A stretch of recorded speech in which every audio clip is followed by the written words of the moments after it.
Thank you very much, Patrice. Great. Thank you and good morning. Really excited that you've decided to spend the next 2 hours with us, which is huge. And if you are here watching live, welcome, welcome. Please do turn your webcams on.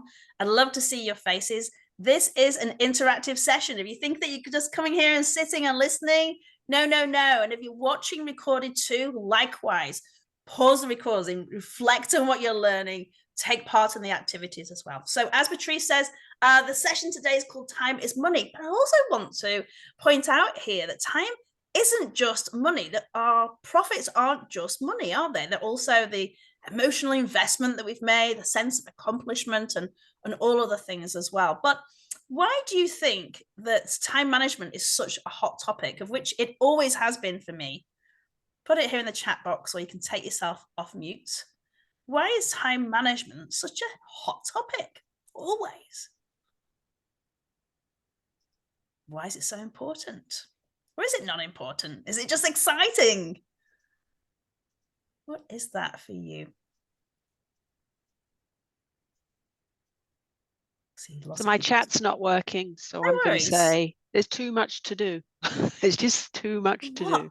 Yeah, you're absolutely right. There's so many things that we feel that we should be doing, that we want to be doing, that our clients want us to do, that other people, our friends, our family, yeah, hugely.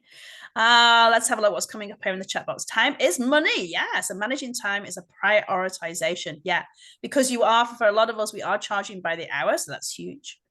Pamela says we value our downtime, so we want to use our time most efficiently. Beautifully said. Yeah, there's never enough time, says Trevor. Certainly feels that way, doesn't it? Yeah, it's a limited resource and there's much that I want to do in life. Beautifully said. Yeah, hugely. It is. And time is the only limited resource to us. There's more money being printed, there's more money in the world, there is more clients ready to need your services, but time is really limited. It's the biggest complexity in our day for anybody, whether that's relaxing or working or socialization. It is the most limited resource. So I've been teaching now for 25 years as a corporate trainer. I'll tell you a little bit about me here. And productivity, efficiency has always been my absolute number one training. A lot of it comes down to systems and stuff, of which we'll talk about today. But I've been teaching for a very long time. And my clients range from higher education institutions right through to union environments and small business owners such as yourself. I very much invite you to continue the conversation today. Reach out to me. My email address is here on the screen. Follow us on Instagram, the same at BACD. The learning doesn't stop here. It never stops with watching a YouTube or turning up or reading a book or spending time with your mentors at BACD. It's a continuous learning process. So I invite you to do that. But I want to hear from you guys here. A big part of turning up to any learning experience is you want to walk in with an intention. What on earth decided for you to come and show up today? So I'm asking you the question directly. If you can put it in the chat box here, what are you hoping to get out of this session? What do you want to be able to do? What do you want to be able to learn? How do you want to be able to feel at the end of today's session? You can pop that into the chat box, or you can take yourself off mute and share. Entirely up to you. For those watching the recording, I invite you to press pause and ask yourself the question. What are you hoping to get out of it? Let's see what's coming up. Just starting your business here. Learning as much as I can. All right, so Kerry's in there. Let's take on all the information. Beautiful. Congratulations, Kerry. That's very exciting. Pamela says she wants to feel inspired. New tips for implementation for yourself and to others. Oh, Pamela, that's really beautifully said there, because learning isn't just a single sport as well. One of the coolest things about learning is you can pass on that knowledge to other people as well. So as you're hearing things, think about, oh, that'd be really useful for that person, or wow, my friend Tracy would really benefit from knowing that particular app, or whatever it is. If we share our learning, it becomes doubles. It maximizes your knowledge. Yeah, I love it. Trevor says, time is my real only expense as all my materials are free. Yeah, Trevor and I'm in the same boat. Yeah, I'm excited to learn about what you guys do. Alyssa says, learning the best way to make use of my time to maximize my productivity and income. Yeah, we're going to talk about those different types of things as well, what we want to focus on there. Love it. Thank you. Yeah, no worries. Directions about how to be more efficient with the limited time. Yeah. And we're using lots of language about limitations, constraints, etc. But what I also invite you to do is look at, it is the most precious resource, but it's a bit like a diamond. We want to shine it. We want to use it properly. We want to wear it in the best spaces. We want to feel good about it too. So we don't want to be massively in lack. We have this beautiful amount of time in a day where we can do some extraordinary, very valuable things and feel really great about it. While it's not in abundance and it is in the constraint, it's also something that we want to make use of really, really well. It's like having a cup of tea and drinking it really quickly. We want to savor that tea or wine or whatever it is we're drinking. We want to taste the flavors. It's the same with time. So thank you for saying that. Liz says, starting my new business, so learning and taking in as much as I can. Yeah, beautiful. And for those who have a very generic intention too, as I'm walking through this session today, I really want you to think about what is the one big thing you want to walk out of here today? Because two reasons. Number one, if I can give you that extra resource or even talk to you about it afterwards, I absolutely will. Maybe I'll even send Patrice a list of some extra things that she can feed out to you all as email. And second of all, when we're really intentional with our time, rather than just like, oh, anything would be great, I need to learn to manage my kids while I'm busy. I want to know how to manage distractions. I want good app recommendations. You can listen out for it. And there's something called a reticular activating system. I'm going to give you some science babble as well as we go through this. It's something called the RAS. Anyone heard of the RAS before? I know Patrice has. I know you have. It's a Tony Robbins, Pamela, you have as well.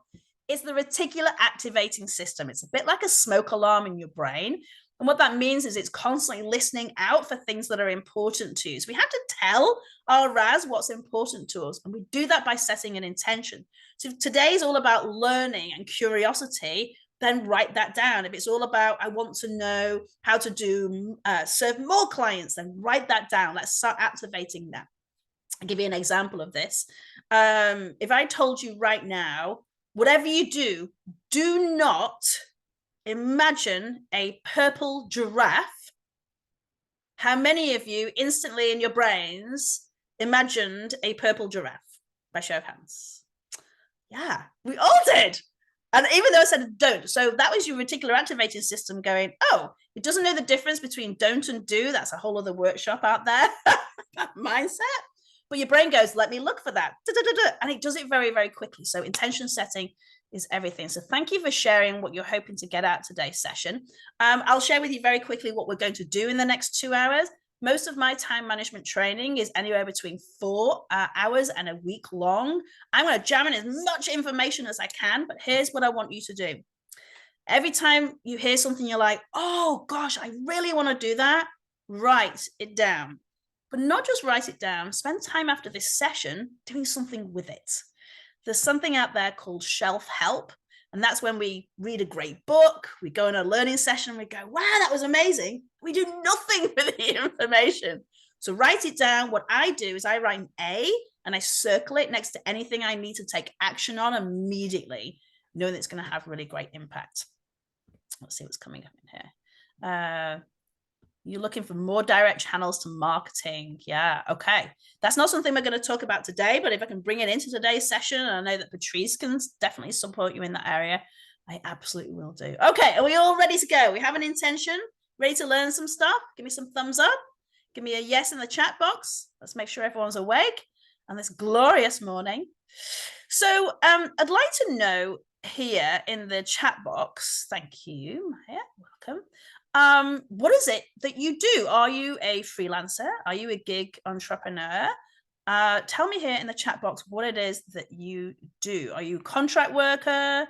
Tell me what it is. Let's find out who's in the space here so we can make this as tailored as possible. HR consultant, says Carrie. Beautiful. Freelancer. Maya, what are you a freelancer in? What is the industry? Thank you. Graphic design and artists. We have some creatives here. Let me write these down. HR Creatives, beauty services, beauty educator. Cute. Scrap metal artist. Oh, beautiful. Artist, ghostwriting. Look at this. Web, motion, cosmetic production. Oh my goodness. This is awesome. E-commerce. Great, thank you. Digital strategies. Coaching and change. Okay, AI. Workforce, that's smart. E-commerce again, architectural design. Beautiful. Okay, this is great. This is really very, very helpful. Thank you for that. Let me give you an insight into what I do here. So that'll give you an insight as to where I'm coming from and how I use these strategies. So I own Elevate's corporate training. I freelance some work out. I also freelance for one other corporate training business. I do that because I don't want to always hustle. So they do the hustling, I do the training. So sometimes we all know we have the hustle and then we have the actual work as well. I also freelance on the contract for Durham College. I'm also a professor of their business school. I teach entrepreneurship there and supply chain and operations management as well. So I'm balancing all of the things as well. So thank you very much for sharing that.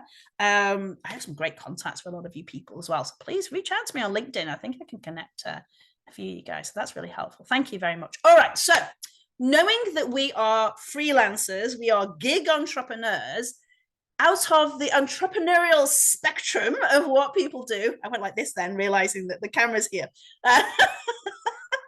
That's how big it is. Well, actually, the spectrum is very, very big when it comes to entrepreneurship. But very specifically for freelancers and gig entrepreneurs, it is more critical for us to manage our time. Why do you think that is? Again, you can take yourself off mute or you can pop it in the chat box. Why is it more critical for us? Oh, real estate. Thank you. Hello. Yeah, Natalie. I think one of the most important things is as a small business owner or when you're owning your own business, you wear a lot of hats. So you can get easily whisked away in doing other tasks that may not be.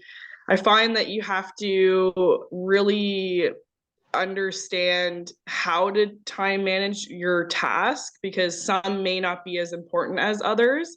And you can kind of get lost in, like I said, all the hats that you have to wear. Like there's so many different things that you have to be doing always. So you have to be very mindful of what the most important task is for each day. Yeah, hugely. Well says Natalie, and Pamela was mirroring that too with we're wearing the hats, and sometimes it feels like we're wearing all the hats simultaneously. You know, if you look at it as an image and we're kind of like this balancing act, and then the hats fall off and you're like, oh, I should have wore that hat today. And yeah, because, and then that's not only in business, then we have all our other hats too. Some of us are parents, some of us are parents of fur babies, and we need to walk them and they're crying for food. And you know, we have demands from our friends, demands from our family. Then it's Christmas, then we have seasons. So the hats become bigger and bigger and bigger. Yeah, that's huge. Thank you for sharing that, Natalie. Because time is money. Time is money for a lot of people if you are hourly paid as well. Rather than, so we're going to talk a lot about being task orientated versus results orientated. We'll talk a bit more about that in a little while, but you're right there. Kerry says, easily distracted. Yes. And without a team around you to keep you focused. There is nobody, there is no one saying, get back to your desk. It's not break time. Like if our clients were to watch us work, would they be happy with our time management? Maybe not. Why is Ella doing a laundry 5 minutes before the session comes on? What's going on here? It's not, you know, you've only been working for 10 minutes. Why are you making a cup of tea? But you're right. And as Natalie said, it's that prioritization becomes even harder because our clients have their own priorities. We do not get to set the deadlines a lot of the time when it comes to clients. And this, again, that's client management. Yeah, hugely. What else?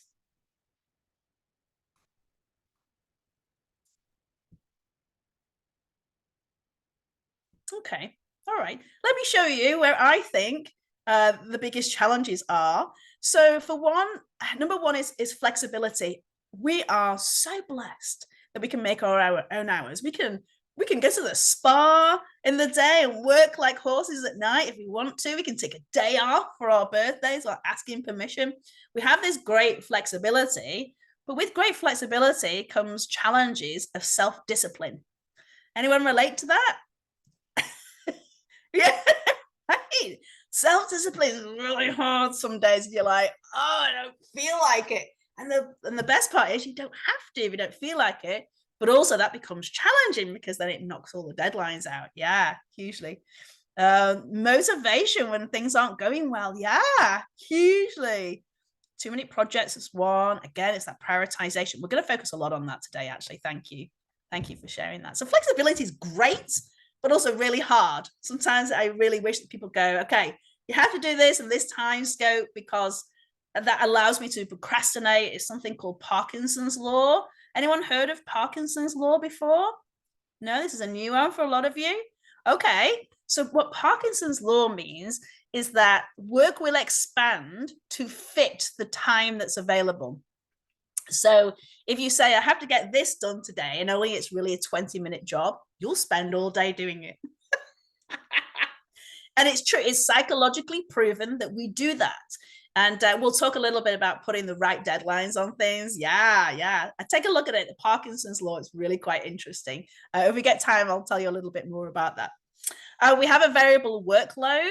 I love variety. A little bit of insight into me. I have ADHD, so variety is great. So I get dopamine hits all over the place by having a variety of workload. But also that can be super frustrating because I'm focusing on a million things at once, and then my focus is really fragmented. So I have to really grab the reins on time management. Yeah, work efficiency. You're absolutely right. We have other responsibilities, like Natalie said before. Being self-employed brings its own set of hats before we've even looked at our clients and our projects.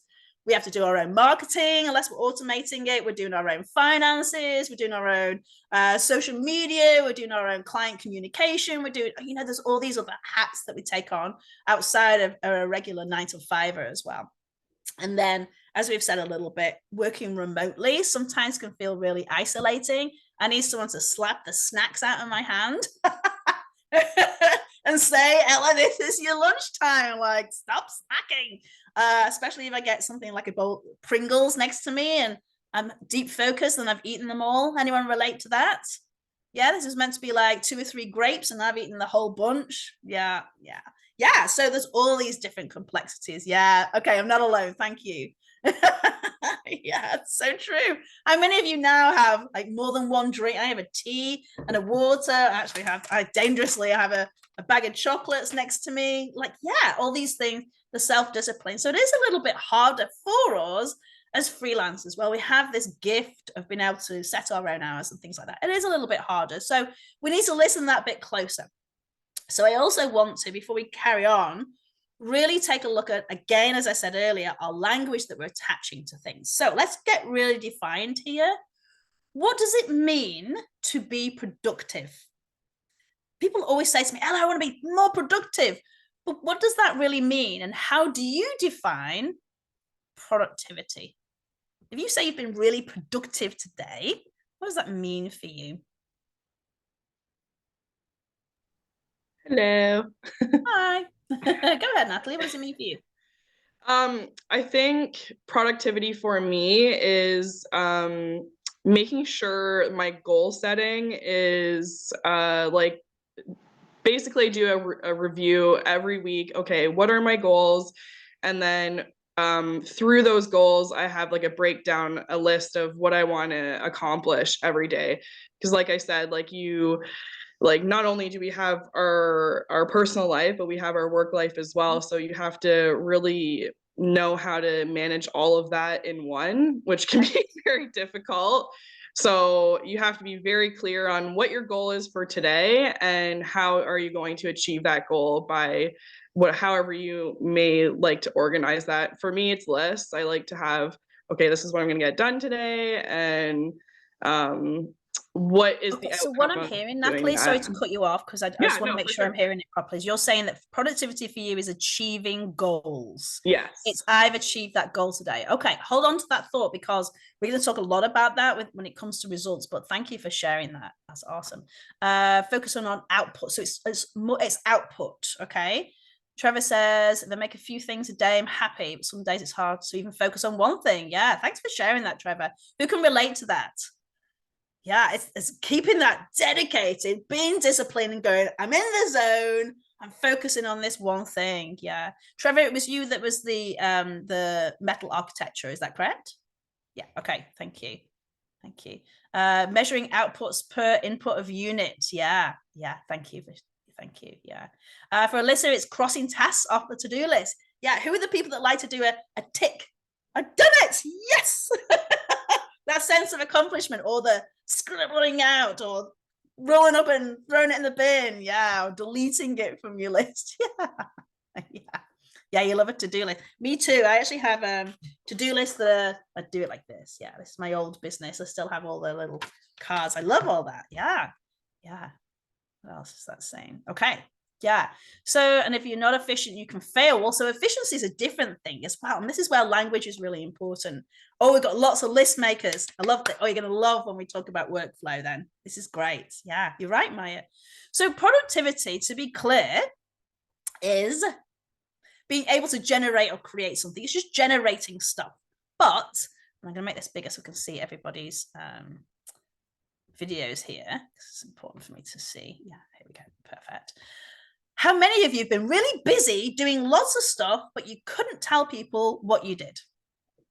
Anyone had a day like that? Like, I know I've been really busy, but I just don't even really know what I've done. I don't know what I've accomplished. I don't know what goal I've ticked off. Yeah, so being productive isn't enough. That's just doing stuff. But are you doing the important stuff? Right? Are you doing what's important for deadlines, for the clients? Are you doing things that are important to you? Does it hold a lot of value? So being productive isn't enough, because that means you're just doing stuff all day. Being busy isn't enough. And busy is so glamorized. And I got to tell you, before I was diagnosed with ADHD, I just thought it was awesome that I was so busy all the time. But what if I'm doing lots of valuable things? It was a really great self-reflective exercise. Am I just busy, or am I actually generating things that matter? Do I feel that there's value? Yeah, Alyssa, you want to work on being efficient, not just productive. Okay, so let's go on to that then. How do you define what efficiency is? Productive is just producing stuff. It's just doing lots of things. It's just being busy. What does it mean to be efficient? If I say I want to be really efficient versus productive, what does that even mean? How do you define that to yourself? It's working towards a goal, says Alyssa. Okay. Yep, definitely part of it. Now you feel like it's a trick question. It's quick and at minimum cost. Oh, Trevor, you're 90% of the way there. Yeah. Not running around in circles. Yeah. Who's felt like that? Where you're like, I often say it's like has anyone here got a dog? So you'll know what I'm talking about when you see a dog spinning to try and get comfortable, and then they take a few minutes to get comfortable. Sometimes I feel like that, like, what am I doing right now? Like, oh, that's right, I was making a tea, or, oh my gosh, I should eat, it's 2:00. Yeah, that's spinning. Yeah, well said, Gary. Work-life balance for you, Froza? Yeah, interesting. So this is where language becomes really important, because efficiency is, like Trevor said, it's been able to accomplish something with the least amount of wasted time and effort. Yeah, it does, Trevor. Yeah. Trevor's just saying in the chat box there that ADHD can keep me on my toes. Yeah. Being efficient is accomplishing something with the least amount of wasted time and effort. Yeah. Trying your best to finish more tasks during the work hours and let the rest time be yours. Yeah. But it's not just about the tasks, it's the tasks that matter. How many times have you done something and gone, I really shouldn't have opened TikTok? That didn't matter. I really should have been, or I really wanted to achieve that goal, but now I've just lost 2 hours of my life. Anyone done that? Yeah, Instagram Reels, YouTube Shorts is where I get stuck. I'll go and YouTube something, how to do something, or do some deep research, and then it shows me something else. And before you know it, it's an hour rather than the 15 minutes. Yeah, this is where we have to be really intentional. Yeah. TikTok, dangerous game. Love it. But wow, do we ever get caught in that rabbit hole? Yeah. So do you want to just do lots of things and be busy? Or do you want to be really efficient, working on the things that matter with the least amount of wasted time and effort? Okay. I want you to really host that in your mind. So then there's another thing that we talk about. Well, I need to manage my time. Can you manage your time? Is that even something you can do? Can you control your time? If the clock is ticking, with or without you, you can't hold on to the clock and make it not go round. Well, if you're talking about a non-digital clock here, now I'm showing my age here, aren't I? Yeah. You're going to manage tasks, not time. Oh, Pamela, that's interesting. I'm going to add on to that, if I may. It's about managing results, not the time, because there'll always be more tasks to do. How many of us right now could cast our eyes around where we're working and think, well, I've got a pile of papers that I need to file over here. I've got dishes I can see in the corner that I need to do. There's, I need to take down there's Lego on the floor over there. Someone could hurt themselves. I have a box that has to be done. How many people are relating to this? You could add 1 million tasks right now onto your to-do list. But what's the most valuable use of your time? To reduce the amount of effort and wasted time right now. Is it turning up to this class? Yes, because I want to do more and I want to be more efficient with that. I want to work on what's valuable. So it's really important for me today that we use our language properly. If you just want to be productive and busy, I can help you with that. I can give you more on your to-do list. But you want to work on what's really valuable for you to make more money in your business, have more fun, have more sense of accomplishment, and all these other beautiful things. So I want you to really think about your intention. So what's our intention today? So time management is just a discipline from the 80s. It was very trendy, actually. Filofax made lots of money as a result of that trend. So did, what was the famous trench coat that came out too? Yeah, Birkenstocks and things like that. They made lots of money through that. It was just a fashionable thing. You can't manage time. What you can do is manage where you put your attention. Very, very simply. So our mission today is simply this. And I found myself going a little bit robotic then. Did everyone hear me just then? I can see myself getting a bit stuck, so I'm not sure what's happening. Okay, perfect. So our mission today, thank you, Patrice, is producing the results in an efficient manner on the tasks that matter. This is what I'm going to help you with today. I'm not going to help you be productive and busy. If you want to email me, I'll delegate some tasks to you. No problem. If you want to be busy, you can come and take my stuff to the charity shop and do my dishes if you like. But my mission today is to help you produce the results, not do more. Do things that matter. Do more of what matters in a way where you're not wasting your time and effort. Does that sound like a good intention for us all? Give me a yes here in the chat box. Yeah, Trevor's good. Yeah, Carrie's good with that. Patrice is good. Okay, good. All right, let's learn some stuff. So the first thing I'm going to teach you, let's do a time check. Okay, great. We're doing great for time. All right, 4 Ds. Are you ready? This is a time management process that's been around for a long, long time. It's not mine. I don't own it. I don't know where it came from, but it's brilliant.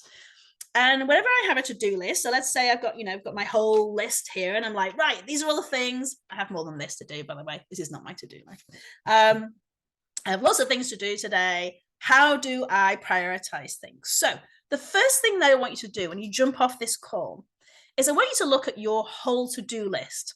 And if you don't have one written down somewhere, I invite you to take 10 or 15 minutes to just brain dump all the things that you want to do. Let's take this week. Okay, all the things you want to do. Everything from booking a dentist appointment to laundry, all the things. Get it out of your brain and look at it. And I want you to follow this 4D system. Okay? I want you to, first of all, take a look at what you can do. Now, I don't mean do next week, do in a month's time. What can you do that will only take you 2 minutes? And these are things like book that dentist appointment, make the phone call. Hello, can I book in with you? Thank you very much. And make the appointment. You think, why did I wait like 6 weeks to do that? Anyone relate to that? You're putting something off that takes 2 minutes. Stop it. Get that stuff off your list. That's the first thing you're going to do. Find all the 2-minute things and just do it. Respond to that person. Text that friend. Say hi to your mom. Send that meme to your friend Joe. You know is going to find it hilarious. You took a screenshot of it 6 weeks ago. Whatever those things are, go and do them. If you know there was a newsletter from BACD about Do It in Durham and you're like, I haven't booked anything yet, go and do it. If they fill up, you're not going to get that knowledge. If it's going to take you 2 minutes, just go and do it. Thank you. There we go. Shameless promotion for BACD. But it's true. All these things that you're putting off take 2 minutes. What happens is we look at our list and your brain goes, look at all those things you haven't done. We're going to shut all over ourselves. Imposters, who are you thinking you can run a business? You're not getting all this stuff done. At the end of the day, you're going to bed going, oh my days, I still didn't book that dentist appointment. I still haven't booked. It's on Monday. Do it in Durham. I've not booked any sessions, right? How many of you kick yourself sometimes that you haven't done these little things that you know are really important? Yeah, I know I'm not alone in that. Yeah. So once you've written out your list, all the things that take 2 minutes, take an hour. That's 30 things that you can do in 1 hour. And after the hour, you're going to be like, yes, because you're going to get rid of about at least a quarter of your list. I'm telling you now, there are things on there that will take you a few minutes. So go and do those. When things come in that take 2 minutes, if you've decided to open your email, I'm going to assume that you have the spare time to be able to answer those emails. So go and do them. And if you don't have the time to answer them, do not open your email. Don't do it. If you hear a ping and you're like, oh, Ella sent me something, it must be really important. Do you have the time to answer that email? Do you have the mental capacity? The answer is no. Do not open that email yet.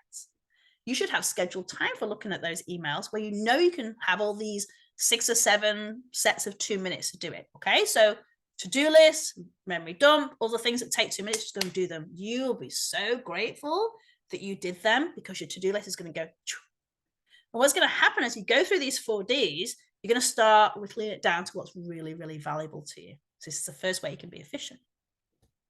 Things are coming up in the chat box. Okay, no worries. Thank you, Trevor. Technology, it's great when it works. So true. So true. Number 2, what can you dump on your list? Now, likely you're all saying in your head, no, everything I have on my to-do list is really valuable, Ella. It's very, very important, and I need to do everything. Now, Patrice can probably attest to this. And especially for those who are new, I know there's a few of you who are new to business. I remember when I've been running my own business since I was 19. So I'm over 19. So that's a few years now. I don't know what you're laughing at, Patrice. I'm definitely over the age of 90, but I have been running my own business for a long time, but I've made so many mistakes. And one of the biggest mistakes was working on things that I thought were valuable because other people told me they were valuable, that actually hadn't hold no value for me or my clients. They were things that other people found valuable. So let me give you an example of this. Some people might say, okay, for every blog you write, you also need to turn it into a podcast and in YouTube. And you're like, oh, okay, I must do this. Let me put it on my to-do list. Is that where your clients are showing up for you on YouTube? Are your clients reading blogs? Go and find out, because if they're not, don't do it. Dump that stuff off your list. That's what's valuable to other people. I'll give you another one. Dishes. So if I can't turn my camera out, otherwise I absolutely would show you my kitchen. My kitchen looks like I've got a hand grenade. I'm just going like this week. This is my busiest season of the year. I did 4 conferences in 3 days, and I was the keynote for 2 of those last week. It was bonkers. I have to let go of some things. So this week I'm dumping my dishes. And if the kids decide not to do them, as long as we have things we can eat off, I'm just taking it off my list this week. It's just not going to get done. I need my kids to do something else rather than doing the dishes. Okay, we're prioritizing right now. And someone might walk in and go, holy smokes, Ella, what's going on with your dishes? And I'm like, what's going on is it's conference season. That's what's happening right now. There are things on your to-do list that aren't important. You might have things like buy Christmas gifts, write the newsletter for my clients. Is that the most valuable thing that you need to do this week? Is it the most valuable thing you need to do this month? What do you need to get off your list because it holds no value? It's, yeah, no worries. Thank you very much. Sorry, I'm just responding to those in the chat box. Thanks for watching the recording. There are things on your list that don't bring a lot of value. So what I invite you to do is look at your list and go, ask yourself, it's a bit like the Marie Kondo thing, when you're clearing out your wardrobe, what value does this give me and my clients? And if you're like, well, it doesn't, it's just my mum likes it when I do that, get it off your list. Don't put other people's values on your list. Put your own values I value client communication. If I can't do my newsletter every 2 weeks, it's not a big deal. Instead, I'm going to send them a link to a podcast because I can do that. What's going to hold the most value for you and your clients and your family and your friends and your bank account, whatever is valuable to you? This is where we need to get really clear on our values. And I know BACD has some great workshops on value settings and vision and mission and all that kind of stuff. So I won't go into it, but look at your whole list. What really has no value there? But you're like, actually, I don't need to do a Black Friday special. I don't need to do that. Okay, so I'm going to take that off my list. Or that holds lots of value. Black Friday, we do really great with skincare products. Definitely high on my list. This is how it's going to help prioritize. Okay. The next of the D's is what can I delegate? Now, this is my favorite. For us as freelancers, this is my absolute favorite. So for this, I'm going to make you do a bit of work. Now, some of you who are quietly contemplating this information, I'm going to get you guys to do a bit of work. I'm going to put you into breakout rooms. One of the key things as freelancers and gig entrepreneurs is we are wearing more hats, like Natalie and Pamela said, than most people are doing. We are not necessarily the right people to be doing some of that work. So there's two friends who you'll probably see throughout Do It in Durham when you go on the sessions. One of them is Ed Lamb. If you don't know him, you absolutely need to get to know him. He's a hilarious guy. But he has this phrase, and it's definitely not mine, and it's you need to sell your strengths and buy your weaknesses. And some of those are actually spending money, and some of those are bartering as well. Hey, I'll do this for you, you do this for me. That's a delegating. And then another friend of mine, Sherry Corbett, she's also very prominent in the Durham region. You'll probably see her and some of them as well. Great person to network with.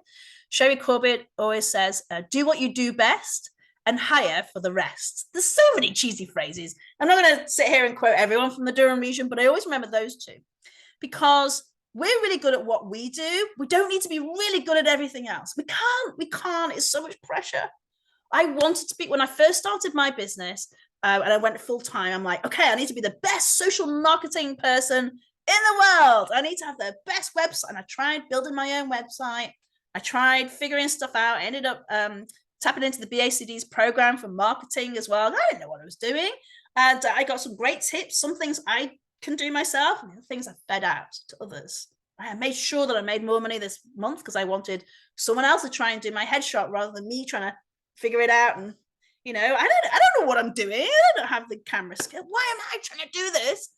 I need an hour to spend time with my clients, do cold outreach. So what do you need to be automating?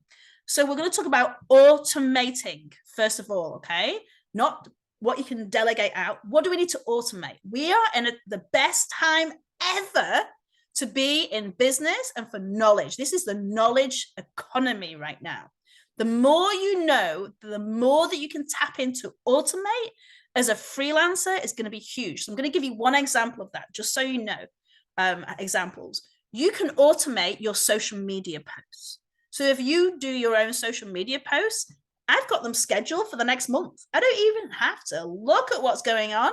I just, every so often I'll post, you know, picture of my cat all over my laptop or whatever it is that's going on, but they're all posted. They're all scheduled, ready to go. I use CinchShare. There's many other things out there. I'm not affiliated with CinchShare, but I like it. That is automated for me. I do it one Sunday a month. I sit down with a movie.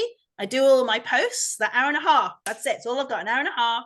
Everything's done. It's done for the next month going. It's automated. So I'm going to put you guys into breakout rooms. Patrice, you want to stay with me or you want to go into the breakout rooms?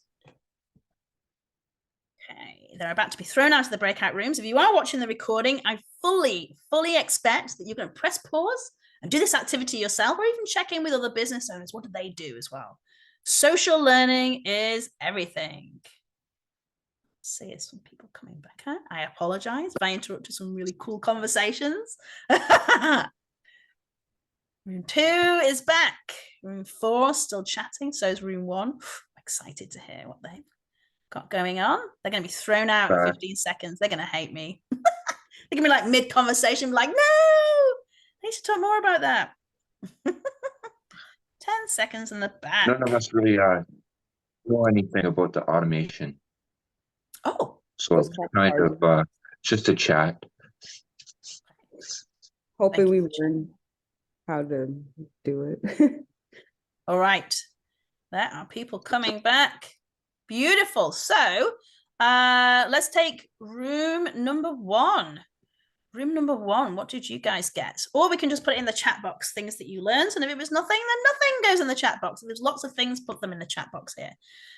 Or you can take yourself off mute and share. What kind of things did you talk about that you can automate, have done for you in the background?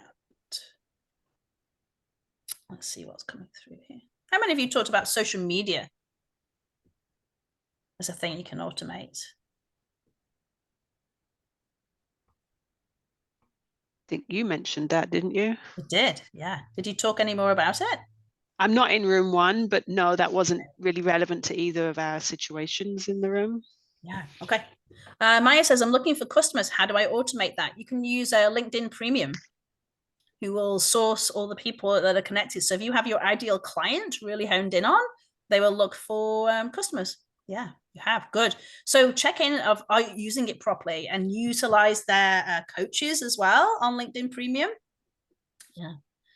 Facebook, yeah, Facebook scheduling. Oh, yes. If you have an idea and you're like, I don't want to put too many things out there, you can schedule things on Facebook. Love it. All the rooms. Let's just go for it. Let's just blow up this chat box right now with all the ideas that came through here. But they just became followers. Doesn't matter, Maya. Yeah. Now you've got to give value to those followers. So you can automate, you can have ChatGPT look for things of value that you can share too.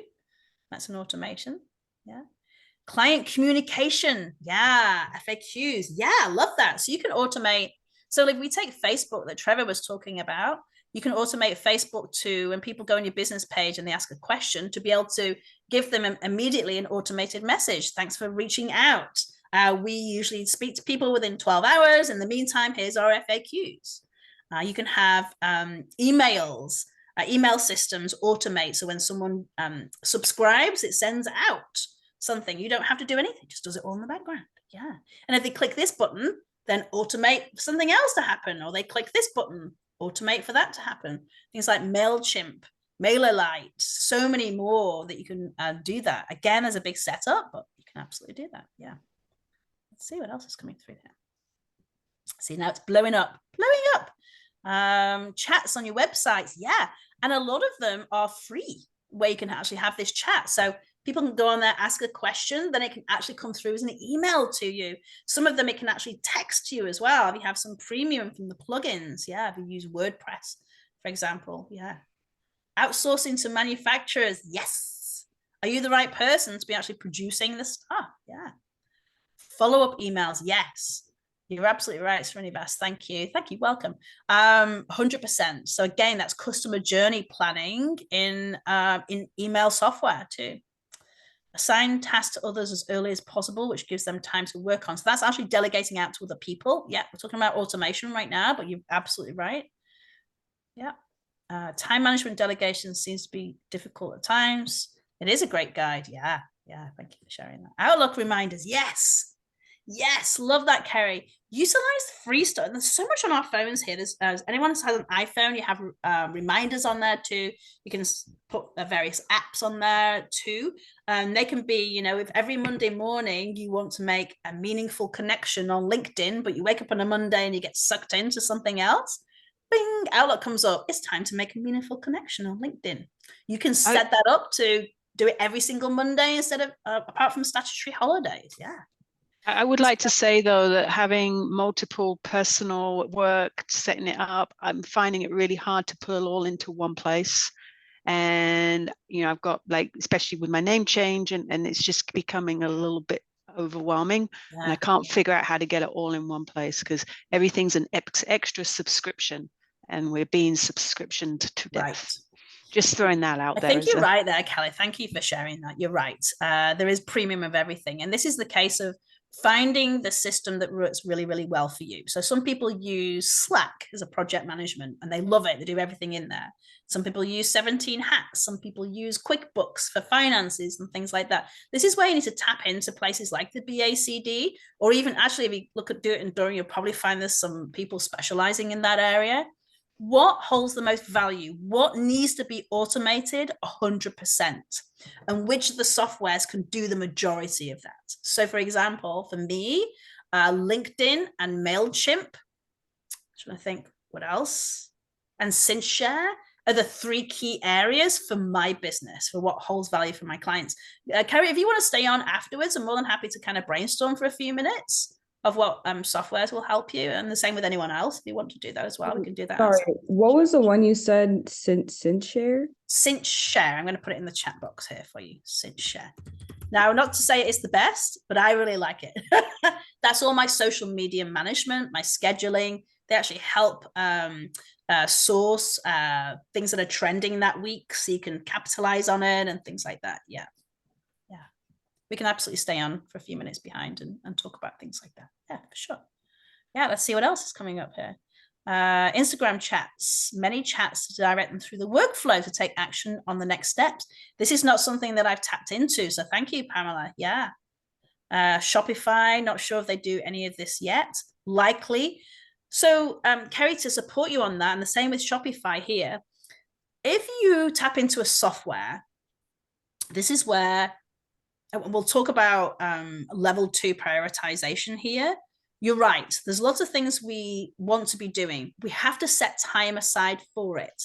If you think that that's the most valuable use of your time, you must set time to do it and protect that time. Now, that could be at midnight. That could be getting up an hour earlier to do it.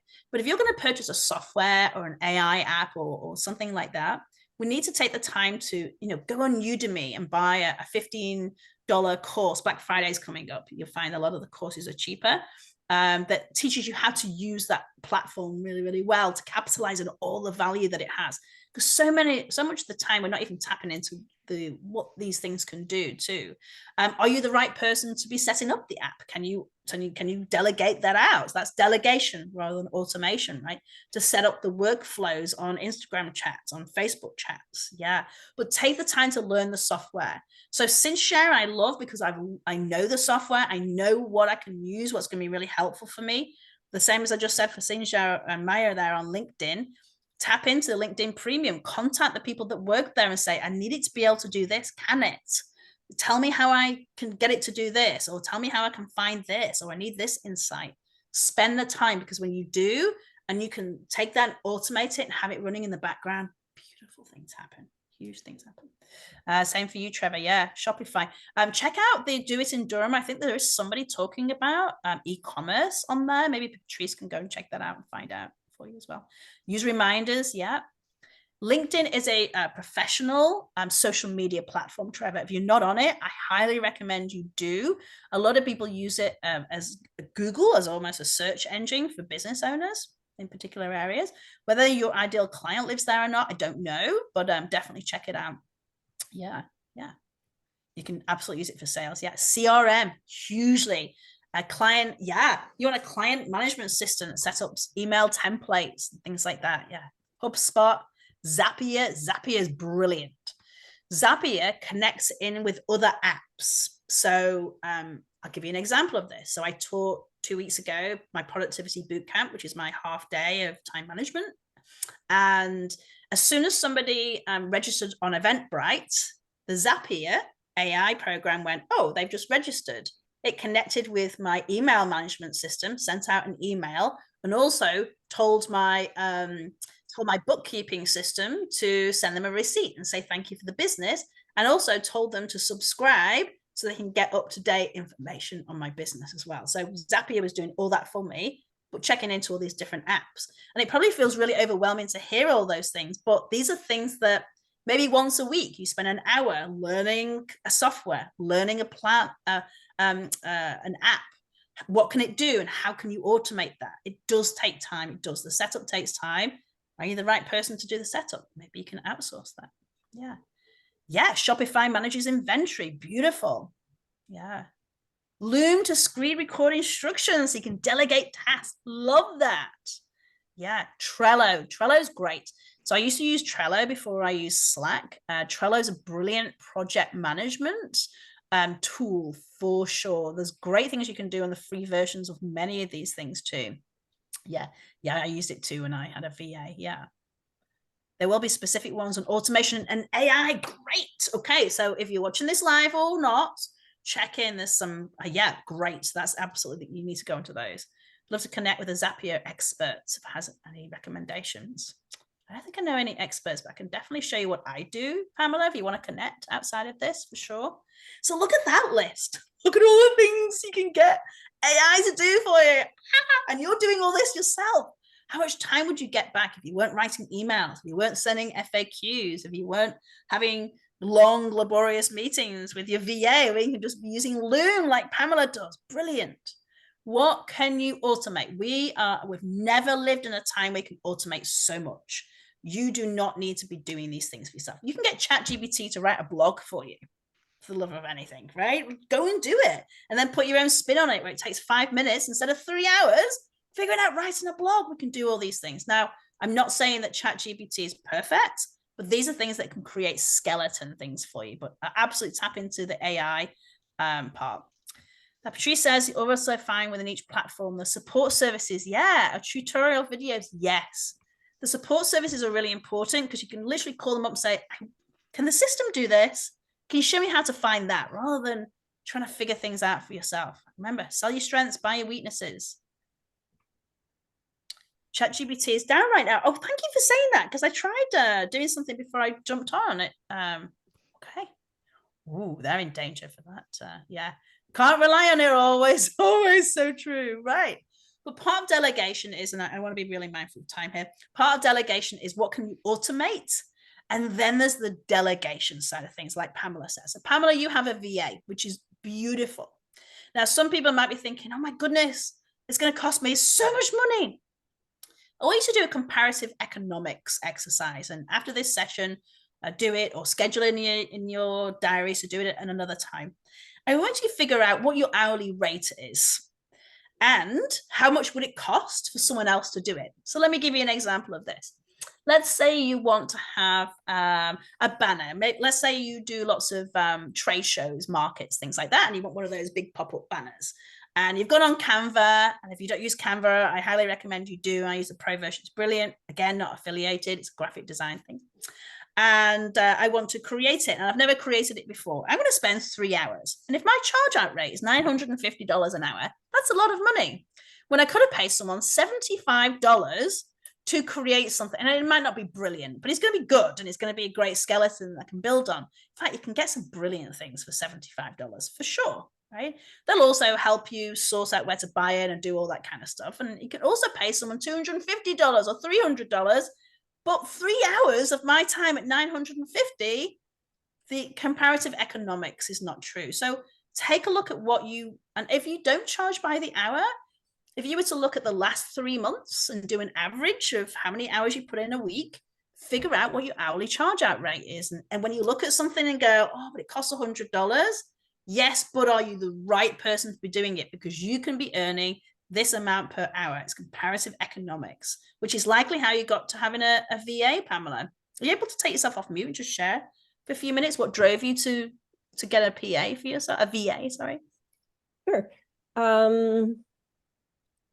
I've been told since I started my business in the very beginning through the PACD, different classes that I took, and my uncle, who I'm visiting him right now in California. Oh yeah, hi uncle.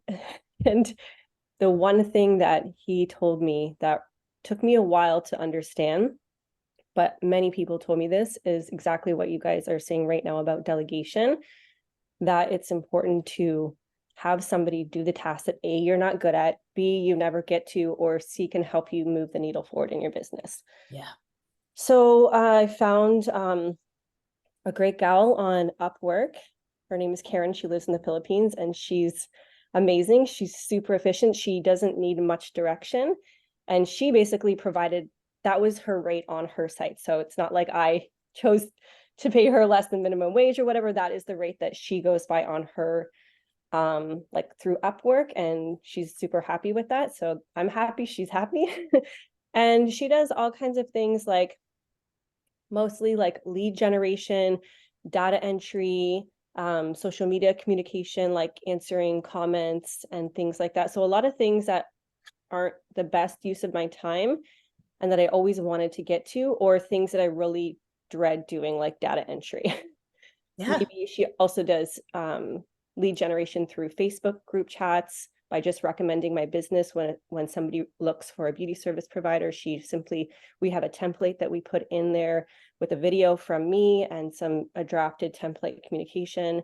And when she sees the word makeup pop up in like a Facebook group, she puts the template in there that we created, which is a customized message from me directing them to book a call or get a quote for our services. So she kind of just implements all of the ideas of the things that I always wanted to do, but just don't have time to do. Right. And I bet she charges less than your hourly rate. Yeah, my hourly rate for services are between $150 and $250 per hour. So, right. Yeah. That comparative economics, just that, and I'm sure there's more on the list that she does as well for you, Pamela. Yeah. That comparative economics is huge. Now, while we might not all have the initial capital to give to VA, there's, a lot of VAs will start off on even 4 hours a week.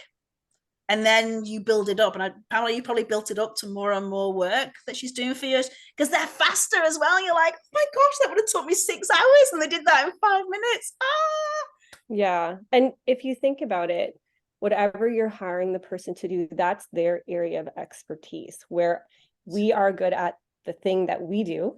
And like you had mentioned before, we're trying to wear all these hats, and some of these hats just don't fit, and we're trying to force them to. Yeah. So it can become very uncomfortable. It can be energy draining. It can become frustrating. And you start to feel like, oh, there's just no way I could ever get this done. And then you might get an over-analysis paralysis where you just do nothing. Right. That's my experience anyways. So we were just talking about decision fatigue with Patrice there when you guys were in the breakout rooms. He's so right. Pamela, thank you for sharing that. My pleasure. Again, likely in the Do It in Durham, people are going to talk about how to delegate and having VAs and support and things like that. So do check out that full list. And, I'm not affiliated with the BACD, but I'm a huge fan. But honestly, this week is going to be full of people who are going to mirror what Pamela just said. Do what you do best, hire for the rest. How much money can you first give someone an hour a week? Because that hour is probably 8 hours of your time because you're not the best at doing those things, like Pamela said. Yeah. Are you the best graphic designer? No, give it to someone who is, who can do things in the quarter of the time. Comparative economics is huge. So again, a big dump list. Again, thanks, Pamela. Look at your big to-do list, look at them there and go, yeah, I probably shouldn't be doing website maintenance. No idea what I'm doing. Let me go and find someone else to do it, right? Or let me do that in the Christmas periods or the low time in my business. That's when I'm going to go and do it, right? What are you doing that really you're not the best person to be doing, right? Do what you do best, hire for the rest, sell your strengths and buy your weaknesses. Sherry Corbett and Ed Lamb, right? They're not my, this for quote copyright reasons here on YouTube, they're not mine. So start thinking about that. So let's go quickly on to delegation. I won't spend too much time here, but this is delegating things like, if you have no time to clean the house and you keep coming back from clients going, oh my God, my house is a disaster. And if it's going to cost someone $60 to do your floors and you need to be earning the $1,000 for doing the cleaning the floors, you need to go and get someone else to clean your floors. I'm not suggesting everyone has a cleaner. I don't have a cleaner. Sometimes seasonally I'll bring someone in to do the things like do the windows, scrub the floors and the fans, stuff I don't want to do. Maybe it's delegating someone to go and get you shopping. Your friend Patrice does it for you because you do her ironing for it. What do you shouldn't be doing?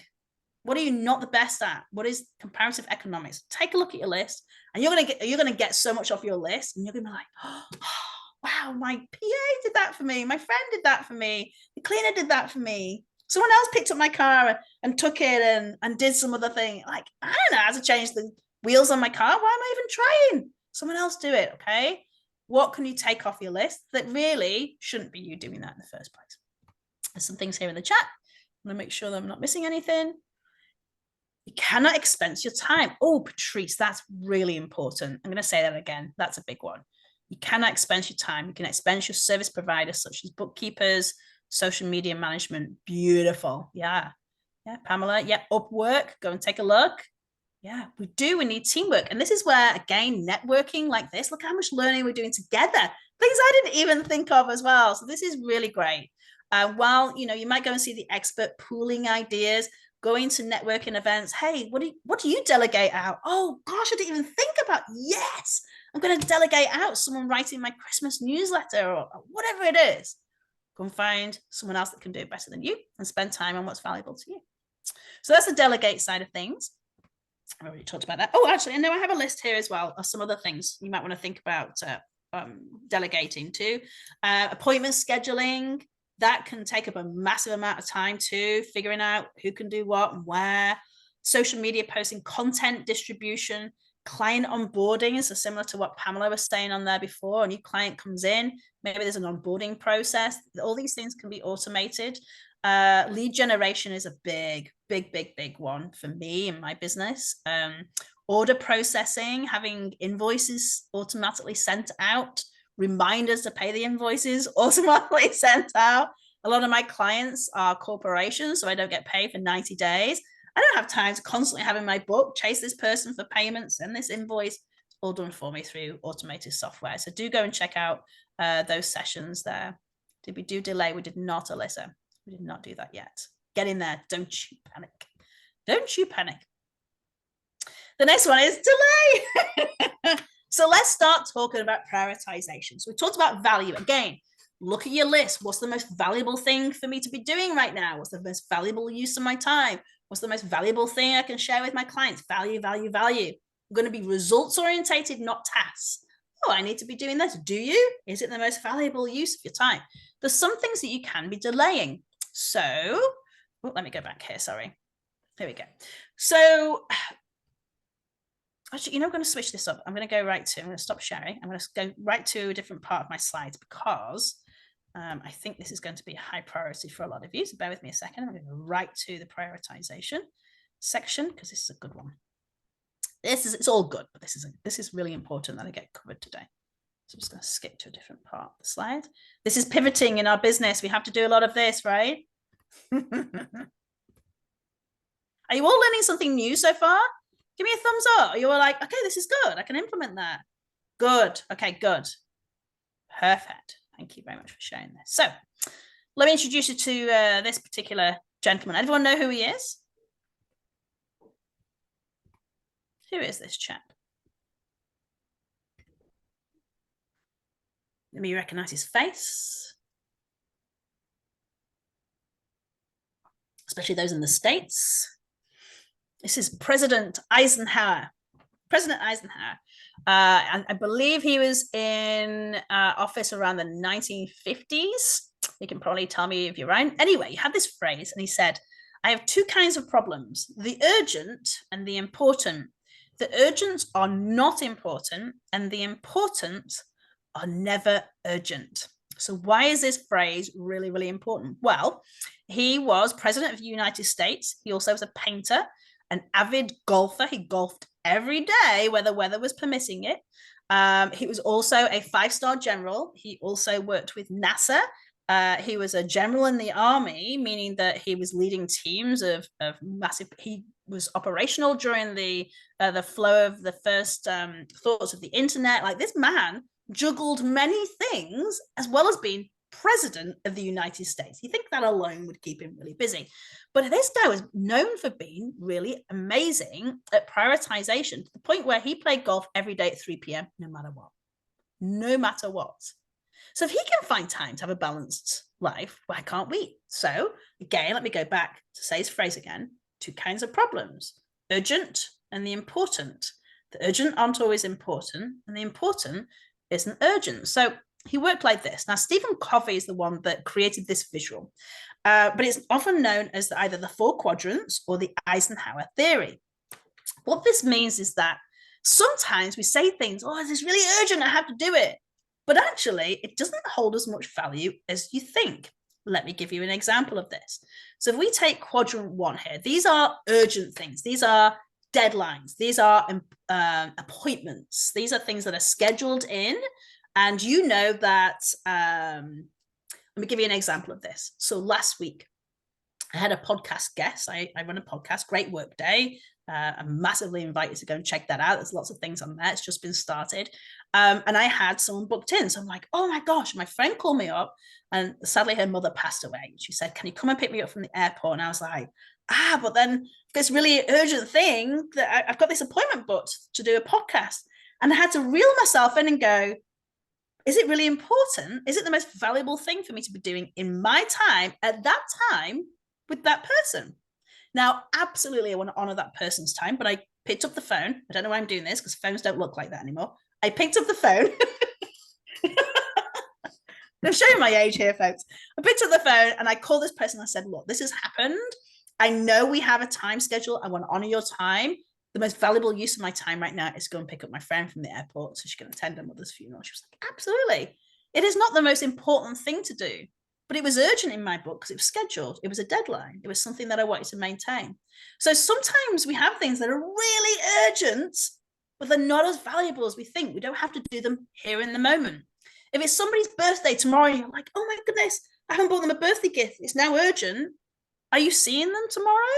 Actually, I'm not seeing them till Sunday. Okay, well, then move it to another date. This is a delay tactic. Okay, yes, it's important, but it's not urgent because it doesn't need to be done today. And we spend a lot of time in quadrant 1 because it's fighting fires. Yeah, we've got to prioritize what matters most. But when we have things in our diary, when we have appointments, we're in this fighting fire thing, we just think, oh, I've got to fix that. But is it as urgent as you think? Is the fire as big as you think? I'm going to give you another great phrase. Shelley McInnes, who I actually think is doing a session for Do It in Durham. She is. She's doing secrets of the tax system or something like that. Patrice, you can probably confirm that. I saw it on Instagram today. Actually, it reminded me that I need to sign up for that too. And she says, your emergency is not my urgency. Oh, I love that phrase so much. She's in a book club with me. Your urgency is not my emergency, meaning that it could be really urgent to somebody else too. So there's 2 areas here in urgency. Urgent and important. It was urgent that I go and pick up my friend from the airport, and it was really, really important. It was very valuable. It's life, it's family, high on my priority list. Okay. It was urgent because I had it booked in for my the person coming on the podcast, my guest, but it wasn't important that it got done there. So I moved it to not urgent, but important. But this guest has to say is huge, but I'm interviewing her next week and it's going to be huge still then. Okay. I am reprioritizing its level of urgency and level of importance. Make sense? Yeah, absolutely. Yeah. No worries. You can go to elevates.com/book club. Yeah, I'll put it here in the chat box. elevates.com/book club. I run a professional development book club there too. Yeah. Thank you for asking that. But that's maybe not the most important thing that you need to do is join a book club. Maybe it is. Maybe the book is on something that's really interesting for you and it holds lots of value. Then it becomes an urgent matter to join book club. Maybe it's just something that's nice to do. So what quadrant does it live in? So what we do when we look at our to-do list, we go, okay, what's the urgent and important? It holds the most value and it has to be done by this. This is client deadlines. This is meetings where you're going to bottleneck people. If a meeting needs to be moved because something else more valuable, then move the meeting. Move it. Monday, I was running book club. Okay. My friend was on the call to her brother about her mum passing away. Very, very upset. She needed consoling. I spoke to someone else in book club, said, can you start it for me with the first 2 questions? That was the most important thing for me to deal with. Sometimes we're going to have to pivot like this. What I ask myself is, what is the most valuable thing I can do in this moment for me, my clients, and the people that are important to me around me? Okay. So let's go through each of these. Number 1, fighting fires. Things that need to be done immediately. My tooth's falling out. I have to go to the dentist, right? My client needs to be able to use this particular software in order for them to do something really important here.